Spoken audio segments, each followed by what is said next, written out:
àlọ́ lóńgì ní ti gàjà o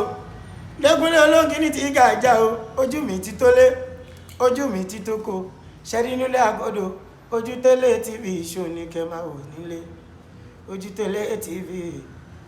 àwọn lèèyàn ṣáńkó àwọn lèèyàn gbogbo mi ó sì ṣàǹkàrí àgbáyé ojú tẹ́lẹ̀ tv máa yìí kò tiẹ̀.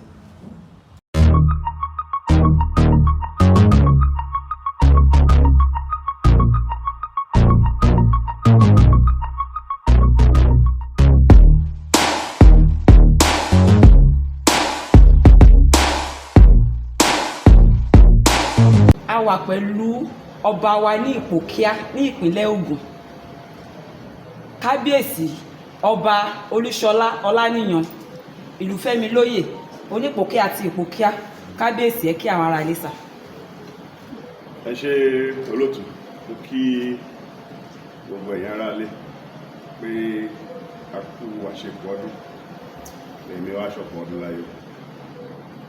a ní ṣe díẹ̀ sí wọ̀ ogun wa dùn ọkàn wa balẹ̀ ọdún ayọ̀ ní 2024 máa jẹ́ fún gbogbo wa òkè yín. Kábíyèsí, ǹjẹ́ tí ẹ lè mọ̀ nípa ìṣẹ̀dálẹ̀ Ipokia?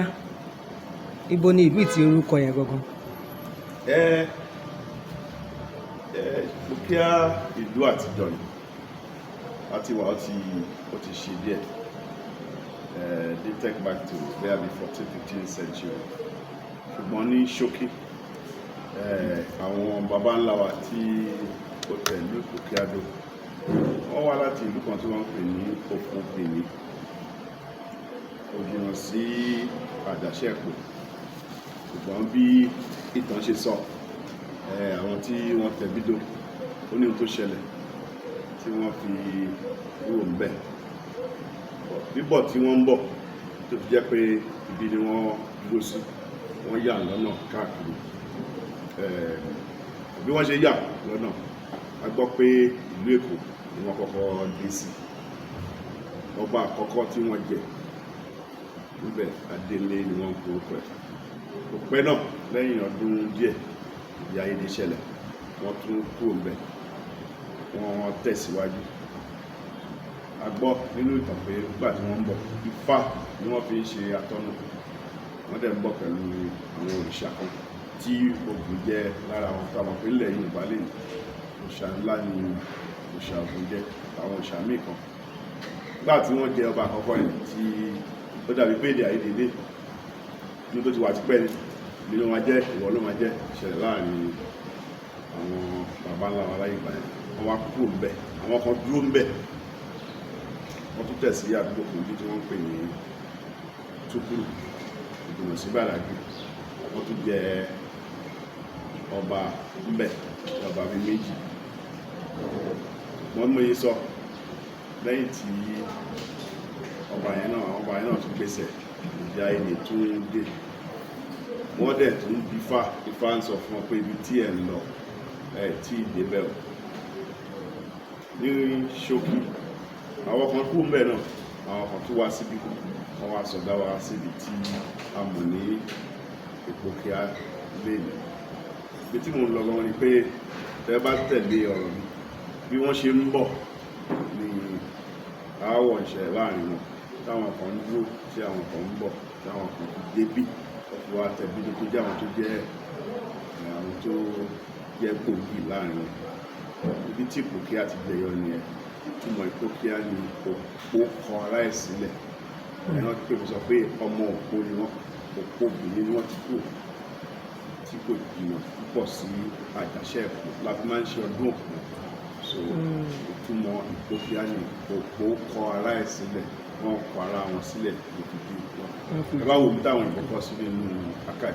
Ipokia náà kọ síbẹ̀ ọkọ̀rọ̀ báwọn ọba ṣe pè é náà ti kọ́ lẹ̀ ìtumọ̀ Ipokia ní òpó kọ ara ẹ̀ sílẹ̀. Òpó ara ẹ̀ sílẹ̀. Tá bá tún ní ká tún fojú wo àwọn ìlú kọ̀ọ̀kan nílẹ̀ Yorùbá gbogbo wọn ni wọ́n ní ibùdó àṣà tí ó dàbí tourist center táwọn èèyàn máa ń lọ káàkiri. Ǹjẹ́ a rí irú nǹkan bẹ́ẹ̀ ní ìlú Ipokia tó jẹ́ àrítọ́kasí táwọn èèyàn lè máa fojú sùn? Ẹ ṣé, ó wà à ń ṣiṣẹ́ lórí ẹ̀ ọwọ́ tiwa ló wà láti tà á jáde ká jẹ́ kí àwọn èèyàn mọ̀ ó dẹ̀ jẹ́ nǹkan tó jẹ́ pé ó ṣe kàyéfì díẹ̀ tí mo sọ pé bí kàyéfì ni pé ibi tí à ń sọ yẹn ọba kan ló wọlé síbẹ̀ ìyẹn náà jìnnà sí ibi tí a wà yìí tí ó bá jẹ́ pé àyè wà nípa ní kí wọ́n ní débẹ̀ ọba yẹn jẹ́ alágbára ó máa ń dá àwọn àrà kan gbà yẹ tó bá fẹ́ dára yẹn á bọ́ta á dá ohun fẹ́lẹ̀ àpògìdì ẹ̀wọ̀n á wá látòkè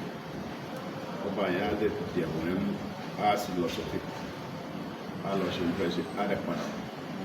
ojú wa bá ṣe gbọ́ nìyẹn ó bá ń ṣe bẹ́ẹ̀ ó bá ń ṣe bẹ́ẹ̀ ṣùgbọ́n oríṣiríṣi la gbọ́ pé bí ó dàgbà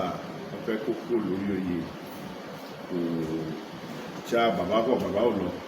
so àwọn àmọ̀ bóyá wọ́n dàbí ọgbọ́n ni wọ́n wá ní ẹ̀yìn ìyá wa iná lẹ̀ ìkọ́nú àwọn ìyàwó ẹ̀ tó jẹ́ ìyàwó tí wọ́n nígbà ìdáraṣà àníyàn tí kò ní fẹ́ sọ̀rọ̀ pọ̀ rẹ̀ ni ó mọ àṣírí yẹn ó wá yí àṣírí yẹn sójú ọtí bàbá fẹ́ ṣe bó ṣe ń ṣe bí ọkùnrin tó débi tí ó ti máa ń pe agbára àwọn bá ń bọ̀ látòkè tó dáa ní gbogbo ó tún pe lẹ́ẹ̀kìnrin ìgbà tí ó ṣe wọlé mi ó wá bínú lọ wọlé sí ibi tí à ń sọ yìí ẹ bá débẹ̀ òun ajá ẹ̀ tí bàbá àtajá àtòun àti ọba àti gbọ́ ó wọlé síbẹ̀ inú gbó tí bàbá yìí wà tẹ bá débẹ̀ téèyàn bá mú nǹkan méjì ń bẹ kò ní mọ̀nà jáde ó wà mysterious bẹ́ẹ̀ rọ̀ lẹ́nu èèyàn so ti bẹ́ẹ̀ lọ ó ní ẹṣin yẹn náà wà gbọ́ pé wọ́n jọ wọlé torí ẹ̀ lẹ́nu ẹṣin kì í wọ Ipokia ní ara ìpè wọ Ipokia ní ẹ̀ẹ́dẹ̀gbẹ́ ṣe wọ́n pé wọ́n ní ẹ̀bá fi wọ́n bí ojú ẹ̀bá rí òun lò àwọn yẹn tẹ́tọ́ pẹ̀lú gbọ́dọ̀ máa lọ Ipokia pẹ̀lú ẹṣin ìlú àwa náà ní ẹṣin níbi so àwa náà ní irú nǹkan bẹ́ẹ̀ ṣùgbọ́n àti ìjẹ́ káwọn mọ̀ nípa iṣẹ́ lórí láìpẹ́ láìpẹ́ á di tourist center.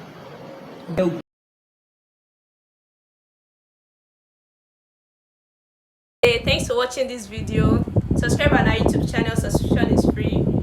You can call us on 0080597807 for your event coverage. Thanks.